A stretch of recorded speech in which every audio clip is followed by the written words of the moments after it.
Para naman sa ating negosyo balita, mga dekalidad produkto na gawang Pinoy, tampok sa isang bazaar sa lungsod ng Makati. Para sa detalye, balitaan mo kami George Bandola. Murang mga produkto, maganda at ayon sa mga exhibitors, world-class ang kalidad ng mga gawang Pinoy na ito. Sa Exporters Bazaar sa Makati City, mismo ang Department of Trade and Industry nagsusulong para makilala mga produktong Pinoy sa ibang mga bansa. Sabi ni Aling Alice Tatoy, local marketer ng Almar Seashells, ibinebenta pa raw sa mga bansang Japan at Fiji ang mga seashell products na nanggagaling pa ng Zamboanga. Malaking tulong daw ito sa mga maninisid at mangingisda ng Zamboanga. Lahat mga shells ito sa amin sa Saan po nanggagaling?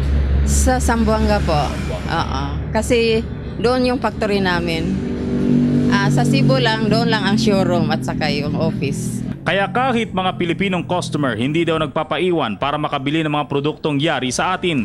At kahit galing sa mga kahoy o nyog, mas dekalidad pa raw ang mga produktong ito kaysa sa ibang mga bansang may ganitong produkto rin. Kaya naman malaki ang kinikita ng mga exporters dahil kuha rin nito ang merkado sa Indonesia at Malaysia. At maging ang mga aliginang alimango na tinatangkilik din sa China. Nagustuhan kasi mas mura ang bilihin, tapos Pinoy to sariling gawa natin. Siyempre po, subok na tsaka masarap po talaga yung mga produktong Pinoy po. Mura naman ito. Opo. Factory price na po yan, sir. Sabi ng Philippine Exporters Confederation, bukod sa mga electronic parts, malaki rin ang nakukuhang revenue ng bansa sa mga produktong ine-export mula sa mga furniture, agricultural products at food preserves. Patuloy daw binubuhay nito ang export sector at nakakapagbigay ng mga trabaho sa mga mas mahihirap. Para sa Telebisyon ng Bayan, George Bando.